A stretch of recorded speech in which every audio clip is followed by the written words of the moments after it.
Assalamu alaikum and welcome, dear viewers from around the world, to our exciting program titled Good Answer.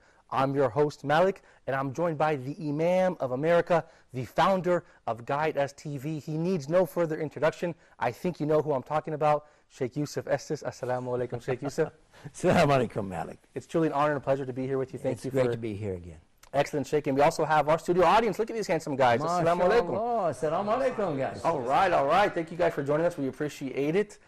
Today, Sheikh, we're looking for good answers because a lot of non-Muslims out there have good questions. Are you ready to tackle some questions from people? They need a good answer. Hey, it sounds like a quiz show. I'm ready. Well, as you know, we hit the streets of London, and let's check out these clips of some young people asking us questions about Islam. All right. My name is Khalid. One of the common questions that I used to get asked when I was in college, this was so many years ago, was when I had a discussion with a friend, and the discussion was, whether God exists, how, we believe in God, and there are people who are atheists, and, they find it difficult to understand if God does exist. So that was one of the questions that I faced. Excellent, Sheikh Yousef. Basically, the question was, as you saw, does God exist? But before I get your comment, why don't we go to the studio audience real quick and get their thoughts on that? Who's got a question? Go ahead, young Yes, go ahead. My name's Tayyib. Tayyib. And my comment is that they're asking if God exists or not. So Right. say, because if you wanted to know if God exists or not, you can look at his at his creation and stuff. Because for an example, if you had a car, say you had a car, maybe a Mercedes, and somebody came and said, nobody created this, nobody made this Mercedes, everybody would be like, this guy's crazy, because this Mercedes, somebody had to make it, right? So look at the sky, look at the mountains, look at the seas, somebody had to make that. Excellent. So that's my comment. Thank you, Brother Tayyib. Excellent. What do you think, Sheikh Yousef? That's an excellent point. Well, actually, that has been used before, and I like that one. In particular, we have a website that we use called scienceislam.com. Uses this same exact concept that if you see something existing, where did it come from? Okay. That's the bottom line. And when an atheist is talking to you, he's not going to accept that you're going to be talking about the Bible or the Quran or Hadith or anything. He just want to know common sense. And Allah gives us this in the Quran. هو الذي خلق السماوات والأرض في ستة أيام ثم استوى على العرش. This is one of different variations in the Quran where Allah says He's the one who created everything in 6 periods of time and then rose above His throne. Now, the point that we want to bring out of that is we know only Allah is a creator. So we can ask them, so without attributing this to Allah or any God, could you tell us where everything came from? And if they said, well, there was like this big mass and it blew up, where did the mass come from? And what was the cause behind the blowing up? Because if he's an atheist, he doesn't believe in creation, he believes in cause and effect. All right, if you want to take that position, what was the cause? What's the effect? Where did it come from to start with? And you can't answer it, because no matter what you say, where did that come from? Where did that come from? He may even take the position that, well, yeah, but still this is an illogical question because everything had to come from somewhere. Well, fine, good. Where? Right. Yeah, and it comes back to we have answers, but you haven't looked into them.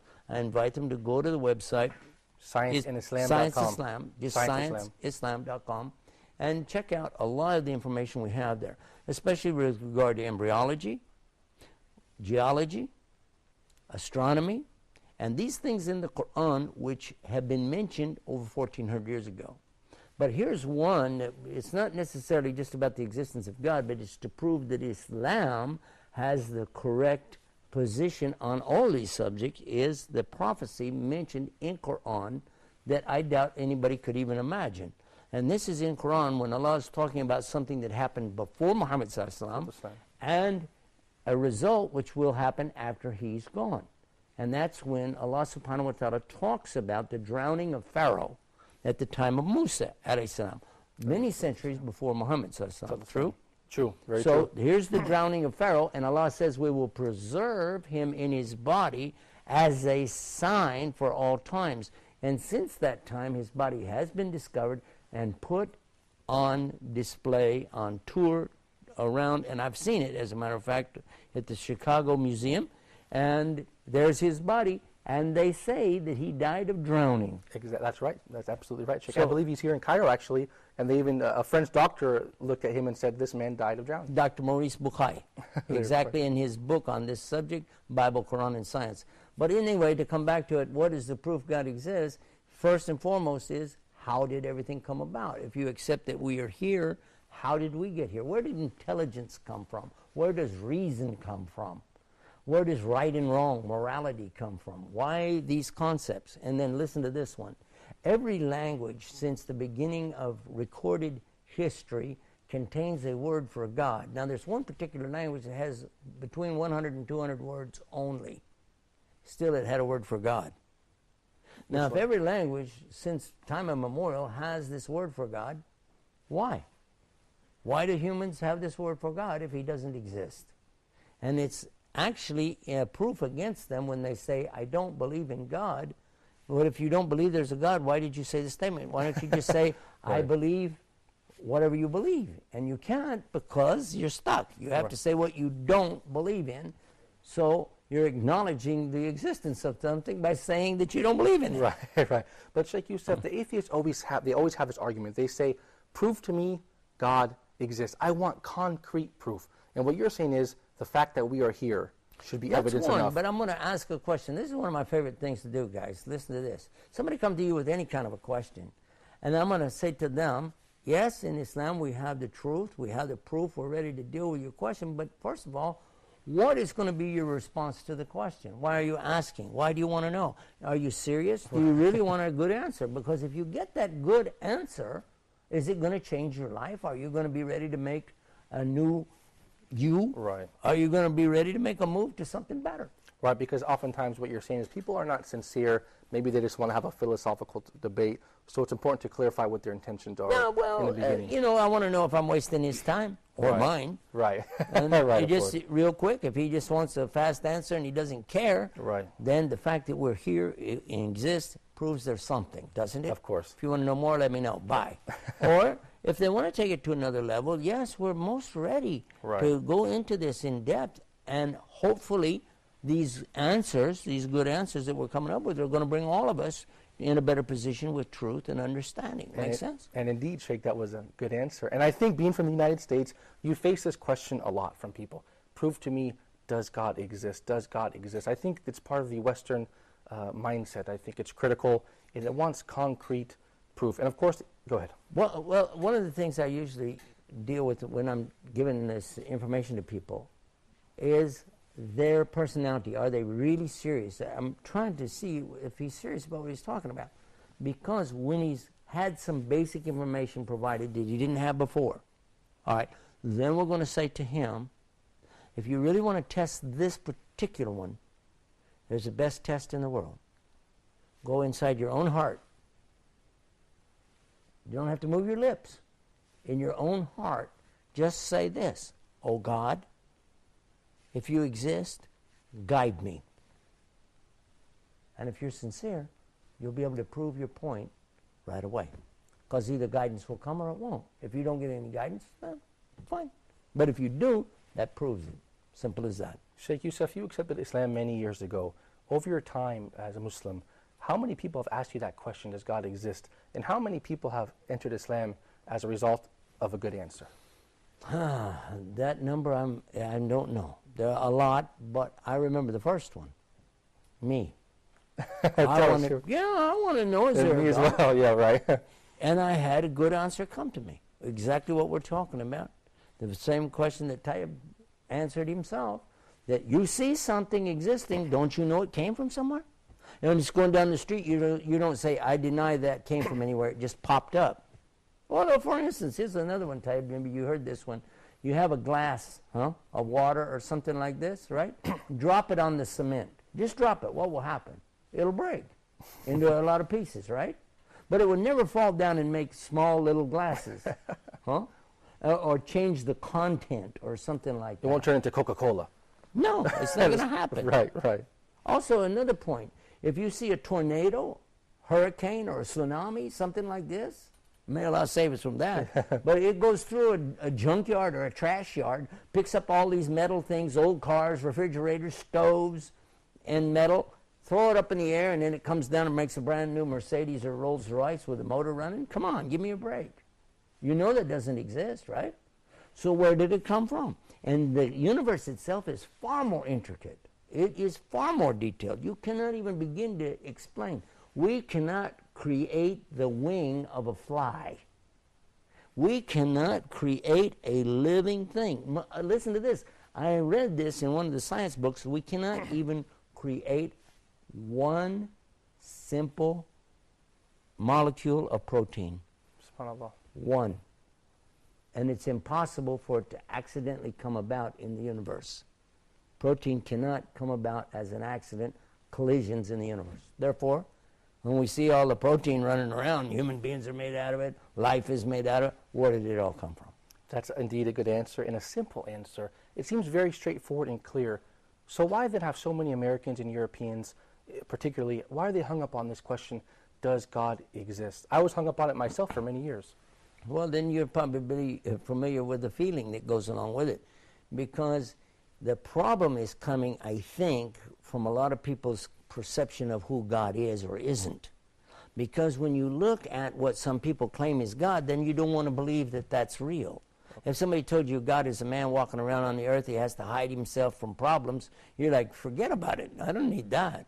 Or if somebody tells you God has multiple personalities floating around in space and does all these weird things, interaction with people and like the Greek gods and Roman gods and things, yeah, it's nuts. Right. So if somebody wants to know about this subject, and this is another one, Tab, you can use this one.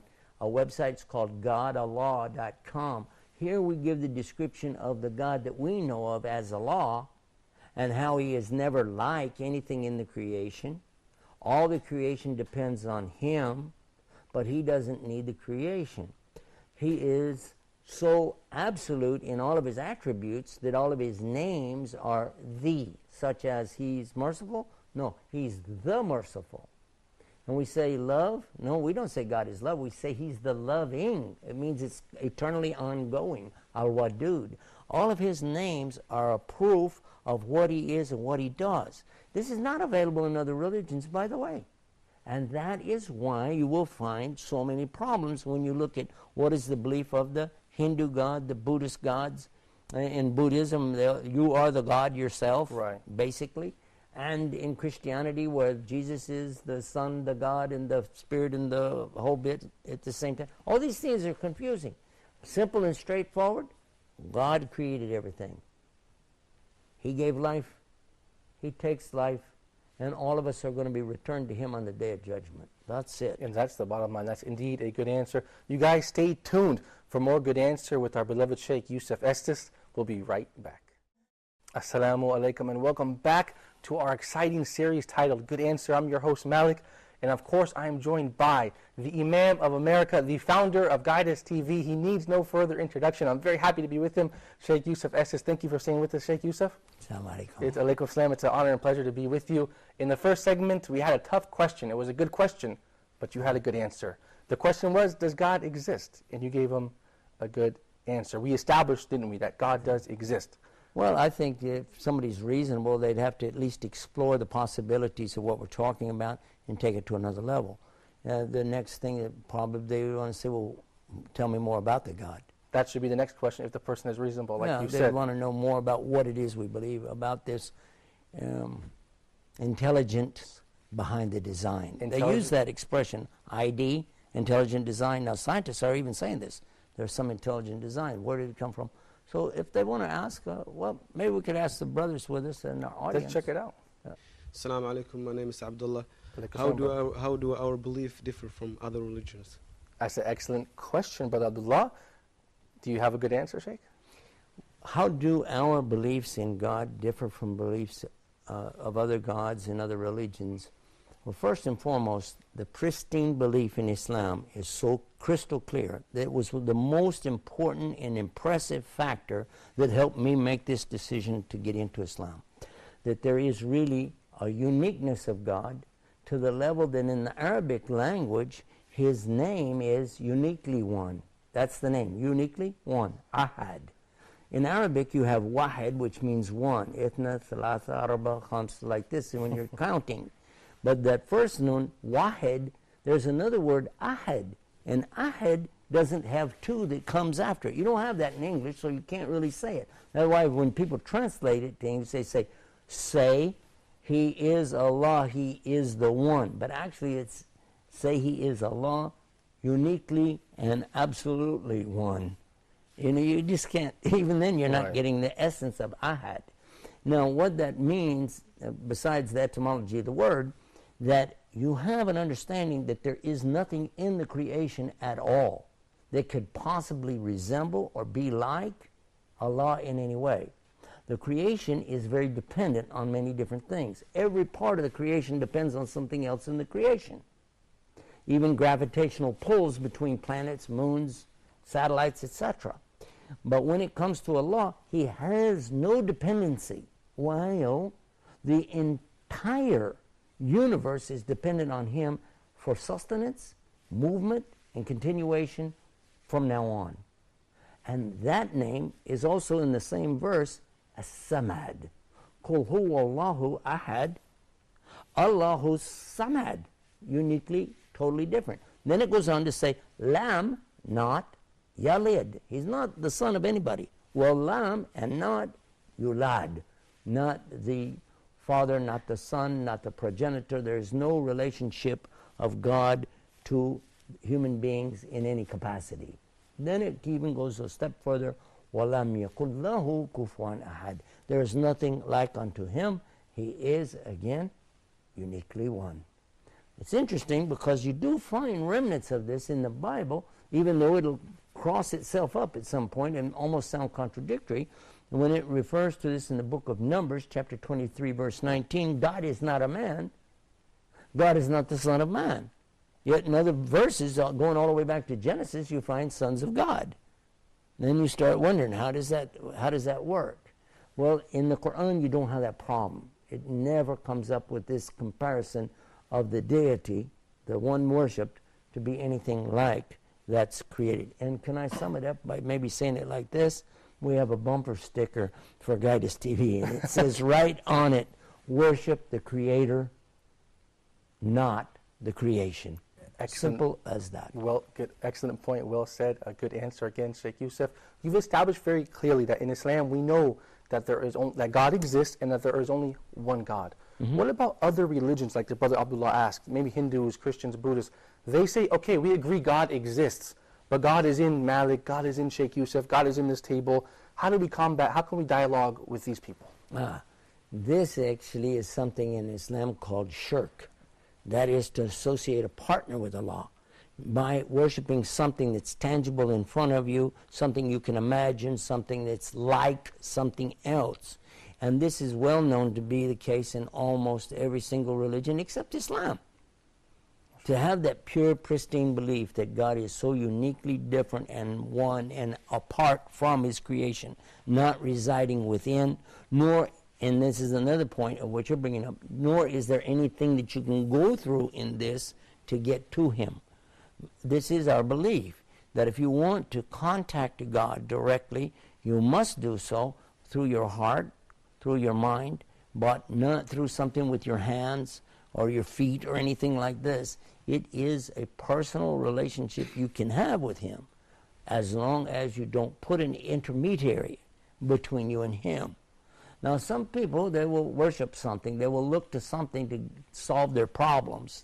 I want to go to my totem pole out here and pray to it, or I have a little handmade god over here, my lucky horseshoe, or something like that. I remember they used to have, I don't know if you remember those, Malik, those little idols. Yeah, the little rabbit's foot. Yeah, of course. It's supposed to be a lucky rabbit's foot. Right. People have immediately, it should be in your mind, though. It wasn't very lucky for the rabbit.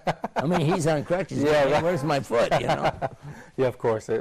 Not very lucky for the rabbit. We know that God exists as Muslims. We know He's not in the creation. This is what also helped me accept Islam.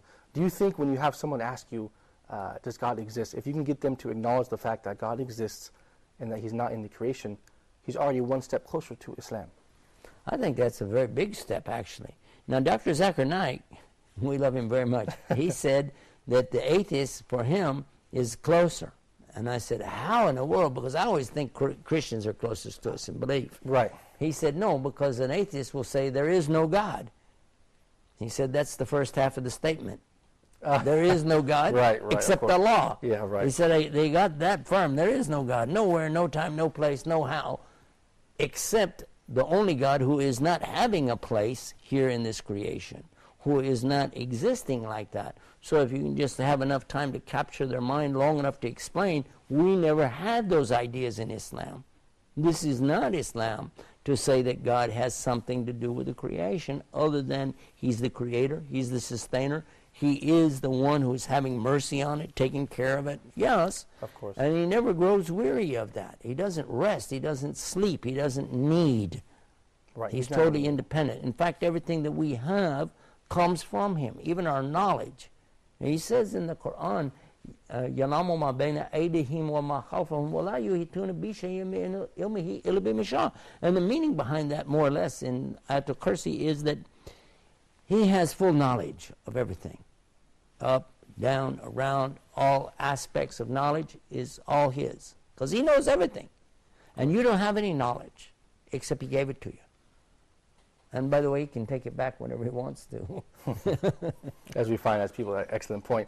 We learned growing up in the American public school system in California that they said, look, if you want to believe God exists, that's fine. But this is a faith-based system, and we deal in science. Mm-hmm. So what can we say to those people with this type of attitude? If you want to believe God exists, that's faith-based only. I'm dealing with facts. Science is something that requires you to deal with facts. And facts, you're supposed to clear the table, clear off the sheet of paper, totally start from fresh if you really want to examine a subject, true or false. True. You don't bring preconceived notions, prejudices, and formulated ideas to the table. You start with nothing and build from there, only fact. The problem is a lot of these people start with these preconceived notions and claim that they're scientists. They say, as we already know, everything came from a Big Bang. Well, now, excuse me, that doesn't sound very scientific to start with that. If you just say, well, let's find out where everything came from. And they say, yeah, but we all came from monkeys. You know, hold on a second. Again, what is your proof? Well, because all the other scientists said that. Well, you're not going to make a monkey out of me. I'm not going for that. That's one. right. So I would say that these things, as you go along, if we want to really come to scientific evidence, again, going back to the website I mentioned, scienceislam.com, you will be able to show step by step why it's logical to believe there is a God, a creator, a sustainer, and why there has to be some relationship between Him, and why it's necessary for Him to provide any guidance, but it's necessary for us to initiate the contact by asking. Until you ask, you got nothing. Until you ask. You have to have a good question in order to get a good answer. Right, Sheikh? I love that. Sheikh Yousef, you know, a Christian man from Texas once told me, Malik, don't you believe in evolution, this idea that we evolved from monkeys? I said, Sean, how can you be telling me this when you are a Christian? I said, don't you believe in the Bible? He said to me, Malik, I believe in the Bible, but not every word of it. So this is, what can we say about this type of thinking? Well, I'm like him. I believe in the Bible too, but not every word of it in English. I do believe in the original. Right. Let's ask our audience, brothers, who would like to say something? Brother? Yes, Go ahead, your name. And okay, Bilal, on this subject, when somebody's talking about human beings evolving from monkeys, what would you say? I would say that, first of all, there is no proof. That's right. If monkeys evolved into humans, how come humans are not evolving into anything new? There you go. And another one too, I like that one, but another one is, if humans evolved from monkeys, how come we still have monkeys? They didn't evolve yet? Excellent point. That's an excellent question. Sheikh, I have my family tree. It goes back 200-300 years. There's nobody on there that is an ape or orangutan or a monkey. They're all human beings. Well, now the argument there would be that, no, this happened millions of years ago. Right. They always like to throw the millions of years out there, to the extent that they have these particular periods, the Australopithecine. That's a hard word. Greek word. Yeah, or the Cro-Magnon period. Right. Neanderthal man, all these different periods. But I found out from Dr. Fatima Jackson, who was on our TV show in Washington, D.C. Excellent. She is, by the way, the anthropologist, professor of anthropology in Maryland University. So when she was there, she explained that those periods of time that they associate with a particular development of a human being is totally off the course. She said all of these existed at every one of those periods. Okay. But the one that was the most predominant that they had found fossils of, that's the one they labeled it. And that's how they trick us. And Sheikh, this is actually the end of this episode. I'm sorry to interrupt you. We'll continue, inshallah, in the next episode of Good Answer. I hope you guys enjoyed this episode, inshallah. Don't miss more of Good Answer with the Imam of America, the founder of Huda TV, Sheikh Yousef Estes. So stay tuned for more, inshallah. Until then, we leave you in the care of Allah. Assalamu alaikum rahmatullahi wa barakatuh.